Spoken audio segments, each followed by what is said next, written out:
ಮುಗಿಯೋದು doubt doubt doubt. Guarantee news ನಲ್ಲಿ exclusive ಸ್ಟೋರಿಯನ್ನು ನೋಡ್ತಾ ಹೋಗೋಣ. ಮರು ಸಮೀಕ್ಷೆಗೆ ಸಂಬಂಧಪಟ್ಟಂತೆ ಮರು ಸಮೀಕ್ಷೆಗೆ 2 ತಿಂಗಳುಗಳ ಕಾಲ ಡೆಡ್ ಲೈನ್ ಅನ್ನ ಹೈಕಮಾಂಡ್ ಕೊಟ್ಟಿದೆ. ಕಾಂಗ್ರೆಸ್ ಹೈಕಮಾಂಡ್ ಕೊಟ್ಟಿದೆ. ಈ ನಿಗದಿತ ಸಮಯದಲ್ಲಿ ಮುಗಿಯೋಕೆ ಮರು ಸಮೀಕ್ಷೆ ಸಾಧ್ಯನಾ?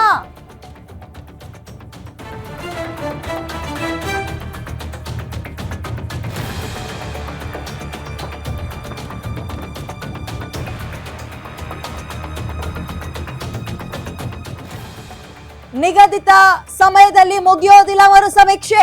ನಾಳಿನ ಸಂಪುಟ ಸಭೆಯಲ್ಲಿ ಜಾತಿ ಗಣತಿ ವರದಿ ಬಗ್ಗೆ ಮತ್ತೆ ಚರ್ಚೆಗೆ ಆಗುತ್ತೆ. ಮರು ಸರ್ವೆಗೆ ಸಿಎಂ ಸಿದ್ದರಾಮಯ್ಯ ಆದೇಶ ಕೊಡ್ತಾರೆ. ಸರ್ವೆಗೆ ಈಗ ಸದ್ಯಕ್ಕೆ ಕಡಿಮೆ ಅಂದ್ರೂ ಕೂಡ 260 ಕೋಟಿ ರೂಪಾಯಿ ಬೇಕು, ಅದಕ್ಕಿಂತಲೂ ಅಧಿಕ ಹಣ ಬೇಕು. ಇಷ್ಟು ದೊಡ್ಡ ಮೊತ್ತ ಹೇಗೆ ಹೊಂದಿಸೋದು ಅನ್ನೋದೇ ಪ್ರಶ್ನೆ ಆಗಿದೆ. ಬಜೆಟ್ ನಲ್ಲಿ ಘೋಷಣೆ ಆಗಿಲ್ಲ. ಆ ಯೋಜನೆಗಳಿಗೆ ಗ್ರೀನ್ ಸಿಗ್ನಲ್ ಕೊಡೋದು ಕಷ್ಟ ಆಗುತ್ತೆ. ಅಷ್ಟು ಸುಲಭವಾಗಿ ಆರ್ಥಿಕ ಇಲಾಖೆ ಗ್ರೀನ್ ಸಿಗ್ನಲ್ ಕೊಡುತ್ತಾ ಇದಕ್ಕೆ. ಹೀಗಾಗಿ ನಾಳೆಯ ಸಂಪುಟ ಸಭೆಯಲ್ಲಿ ಈ ಬಗ್ಗೆ ಸುದೀರ್ಘ ಚರ್ಚೆಯಾಗುತ್ತೆ. ಸರ್ಕಾರದ ಮುಖ್ಯ ಕಾರ್ಯದರ್ಶಿ ಜೊತೆ ಚರ್ಚೆ ಮಾಡಬೇಕು, ಆರ್ಥಿಕ ಇಲಾಖೆಯ ಕಾರ್ಯದರ್ಶಿ ಜೊತೆಗೂ ಕೂಡ ಚರ್ಚೆ ಮಾಡಬೇಕು. ಹಣ ಹೊಂದಿಸೋದು ಕಷ್ಟ ಆಗ್ಬಿಟ್ರೆ ನಿಗದಿತ ಟೈಮ್ನಲ್ಲಿ ಈ ಮರು ಸರ್ವೆ ಮುಗಿಯೋದಿಲ್ಲ. ಎಲ್ಲಿ ತನಕ ಓಬಿರಾಯನ್ ಕಾಲದ್ದು 10 ವರ್ಷದ ಹಿಂದೆದು ಪ್ರಬಲ ಸಮುದಾಯಗಳ ನಂಬರ್ಸ್ನ ಕಡಿಮೆ ತೋರಿಸಿದ್ದಾರೆ, ಹಿಂಗೆ ಹಲವು ಆರೋಪಗಳನ್ನ ಹೊತ್ತಿದ್ದ ಈ ರಿಪೋರ್ಟ್ ನಿನ್ನೆ ಹೈಕಮಾಂಡ್ ಹೇಳುತ್ತೆ ಮರು ಸರ್ವೆ ಆಗುತ್ತೆ ಅಂತ. ಬಟ್ ಮರು ಸರ್ವೆ ಅಷ್ಟೊಂದು ಸುಲಭವಾಗಿದೆಯಾ? ಪಾಸಿಬಿಲಿಟೀಸ್ ಹೇಗಿದೆ? ಟೆಕ್ನಿಕಲ್ ಪಾಯಿಂಟ್ಸ್ ಹೇಗಿರುತ್ತೆ?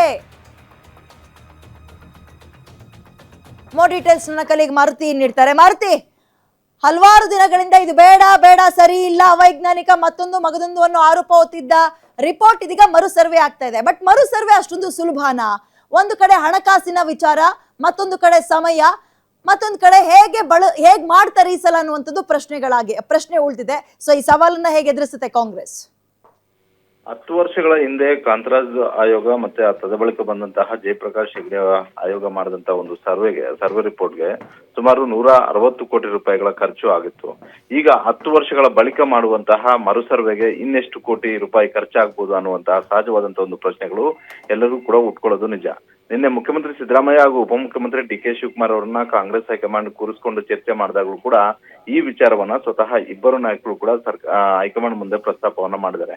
ನಾವು ಏಕಾಏಕಿ ಮರು ಸರ್ವೆ ಮಾಡೋದು ದೊಡ್ಡ ಕಷ್ಟದ ಕೆಲಸವೇನಲ್ಲ, ಆದ್ರೆ ಅದಕ್ಕೆ ಸಂಬಂಧಪಟ್ಟಂತೆ ಆರ್ಥಿಕ ಸಂಪನ್ಮೂಲಗಳ ಜೊತೆಗೆ ಆಡಳಿತಾತ್ಮಕವಾದಂತಹ ಒಂದು ಸಂಪನ್ಮೂಲಗಳನ್ನ ಯಾವ ರೀತಿಯಾಗಿ ಸರಿದೂಗಿಸ್ಕೊಳ್ಬೇಕು ಅನ್ನುವಂತ ಒಂದು ಆತಂಕ ಇದ್ದೇ ಇದೆ. ಯಾಕಂತ ಹೇಳಿದ್ರೆ ಕಾಂಗ್ರೆಸ್ ಹೈಕಮಾಂಡ್ ಕೇಂದ್ರ ಸರ್ಕಾರ ಮಾಡ್ತಿರುವಂತಹ ಜಾತಿ ಗಣತಿಗೂ ಮೊದಲೇ ನಿಮ್ಮ ಜಾತಿ ಗಣತಿಯ ರಿಪೋರ್ಟ್ ಸರ್ಕಾರ ಕೈ ಸೇರಬೇಕು ಅನ್ನುವಂತ ಒಂದು ತಾಕೀತನ್ನ ಮಾಡಿದೆ.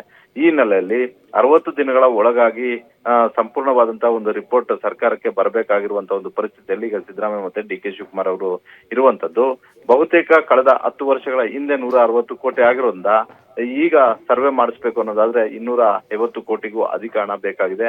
ಇಷ್ಟು ದೊಡ್ಡ ಮಟ್ಟದ ಹಣವನ್ನ ಆರ್ಥಿಕ ಇಲಾಖೆ ಯಾವ ರೀತಿಯಾಗಿ ಸರಿದೂಗಿಸುತ್ತೆ ಅನ್ನುವಂಥದ್ದೇ ಈ ಕ್ಷಣದಲ್ಲಿ ಉದ್ಭವ ಆಗಿರುವಂತಹ ಒಂದು ಪ್ರಶ್ನೆ. ಇದು ಮುಖ್ಯಮಂತ್ರಿ ಸಿದ್ದರಾಮಯ್ಯ ಅವ್ರಿಗೂ ಕಾಡ್ತಾ ಇದೆ, ಅದೇ ರೀತಿ ಉಪಮುಖ್ಯಮಂತ್ರಿ ಆಗಿರುವಂತಹ ಡಿ.ಕೆ. ಶಿವಕುಮಾರ್ ಅವ್ರಿಗೂ ಕಾಡ್ತಾ ಇದೆ.